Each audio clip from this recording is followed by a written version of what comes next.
Assalamualaikum anak-anak. Ketemu lagi sama Ustazah Indah. Kita hari ini akan belajar tematik. Kalian masih ingat tidak? Pekan kemarin kita belajar tentang apa ya? Ya, betul. Kemarin kita sudah belajar makna penerapan sila pertama dan juga sila yang kedua. Kemudian kita juga belajar ciri-ciri makhluk hidup dan panjang pendek irama lagu. Kali ini tema pembelajaran kita adalah pertumbuhan dan perkembangan manusia.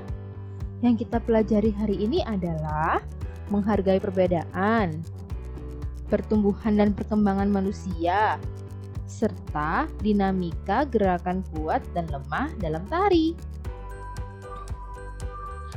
Keberagaman dapat kita lihat dalam kehidupan sehari-hari, misalnya di sekolah. Berikut beberapa contoh keberagaman atau perbedaan yang dapat kita amati di sekolah.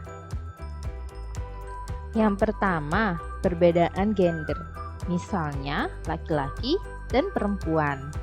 Kemudian yang kedua, perbedaan fisik, misalnya tinggi badan, berat badan, atau warna kulit. Yang ketiga, perbedaan kegemaran. Misalnya, gemar bermain kelereng, bermain bola, atau membaca buku. Selanjutnya, perbedaan makanan kesukaan. Misalnya, ada yang suka makan ayam, telur, sayur, atau buah-buahan. Perbedaan sifat seperti riang, lucu, lembut, penyayang, atau sabar. Dan yang terakhir, perbedaan cita-cita. Misalnya ada yang ingin menjadi dokter, ada yang ingin menjadi guru, atau seorang polisi. Keberagaman di sekolah perlu disikapi dengan baik agar tidak terjadi perpecahan. Kita sebaiknya menerapkan sikap toleransi terhadap setiap perbedaan tersebut. Toleransi merupakan sikap menghargai setiap perbedaan yang ada. Dengan toleransi, suasana belajar di kelas akan menjadi nyaman dan menyenangkan. Berikut beberapa contoh cara menyikapi keberagaman yang ada di sekolah. Yang pertama, menghargai pendapat teman meskipun berbeda dengan pendapat kita sendiri. Yang kedua, menghormati perbedaan yang ada. Dan yang terakhir, berteman dengan siapapun meskipun memiliki perbedaan. Nah, itu tadi cara menghargai perbedaan kita dengan teman-teman kita. Nah, tadi yang pertama ada perbedaan gender, yaitu laki-laki dan perempuan. Di sini ada Fikri yang berjenis kelamin laki-laki. Yuk, kita lihat bagaimana pertumbuhan dan perkembangannya Fikri. Saat ini Fikri sudah kelas 3 SD. Tinggi badan Fikri sekarang 125 cm dan berat badannya 30 kilo. Pada saat lahir, tinggi badan Fikri 40 cm dan beratnya hanya 3 kilo. Tinggi dan berat badan Fikri terus bertambah. Itu menandakan Fikri tumbuh dengan baik. Fikri mulai merangkak pada saat berusia 9 bulan. Pada saat berusia 10 bulan, Fikri mulai belajar berjalan. Fikri tidak langsung dapat berjalan dengan lancar. Fikri belajar berjalan dengan tertatih-tatih dan berusaha untuk menyeimbangkan badan. Ibu selalu mengawasi Fikri saat belajar berjalan. Fikri dapat berjalan lancar saat berusia 13 bulan. Fikri dapat tumbuh dari waktu ke waktu. Ada banyak faktor yang mempengaruhi pertumbuhan Fikri. Salah satunya adalah makanan yang dikonsumsi. Setiap hari, Fikri selalu mengkonsumsi makanan yang sehat dan bergizi. Contohnya sayur, buah, daging, ikan, dan kacang-kacangan. Makanan sehat dapat membuat tubuh Fikri tumbuh dengan maksimal. Pertumbuhan dan perkembangan Fikri yang maksimal tidak hanya dipengaruhi oleh makanan sehat saja, akan tetapi Fikri juga berolahraga secara rutin. Ada banyak manfaat yang dapat Fikri peroleh dari berolahraga. Manfaat yang pertama, jika Fikri berolahraga secara teratur, adalah badan Fikri menjadi sehat dan bugar. Saat berolahraga, badan Fikri mengeluarkan keringat.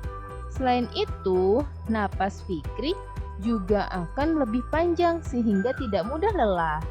Manfaat lain dari berolahraga adalah membuat tubuh Fikri menjadi lebih rileks sehingga akan lebih mudah tidur nyenyak. Itu tadi adalah pertumbuhan dan perkembangan Fikri. Bagaimana dengan pertumbuhan dan perkembangan kalian? Kalian bisa mengetahui pertumbuhan dan perkembangan kalian mulai dari bayi hingga sekarang dengan melakukan wawancara kepada orang tua kalian. Pernahkah kalian melakukan wawancara? Wawancara adalah tanya jawab antar dua pihak, yaitu pewawancara dan narasumber untuk memperoleh data, keterangan, atau pendapat tentang suatu hal.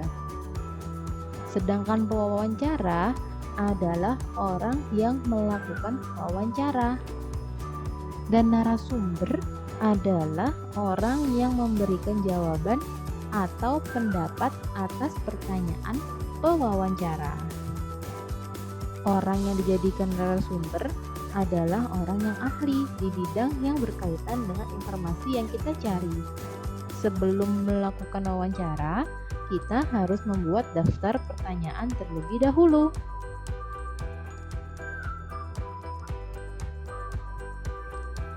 Setelah kalian melakukan wawancara, yuk sekarang kita pelajari dinamika gerakan tari.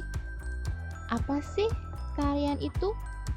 Tari adalah gerak tubuh yang secara berirama, senada dengan alunan musik. Gerakan tari biasanya diiringi dengan irama yang menjadi pendukung keindahan pada gerakan yang dimunculkan. Dinamika gerak tari adalah perubahan gerakan yang bervariasi dalam sebuah tari. Bagian tubuh yang biasa bergerak saat menari yaitu kepala, bahu, tangan, dan kaki. Contohnya gerakan pada mata, gerakan pada kepala, gerakan bahu, gerakan tangan, dan gerakan kaki. Dalam tarian ada gerakan yang kuat dan ada gerakan yang lemah.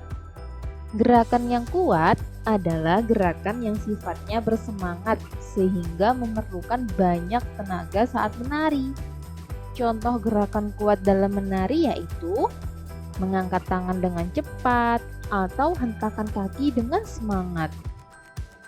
Sedangkan gerakan yang lemah adalah gerakan yang lebih lemah gemulai sehingga tidak begitu memerlukan banyak tenaga saat menari.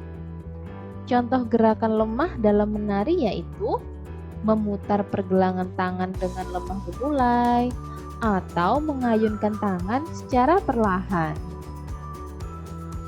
Selain dalam menari, gerakan kuat dan lemah seringkali kita terapkan dalam aktivitas sehari-hari. Misalnya mendorong meja dengan sekuat tenaga atau memegang kertas tanpa banyak energi.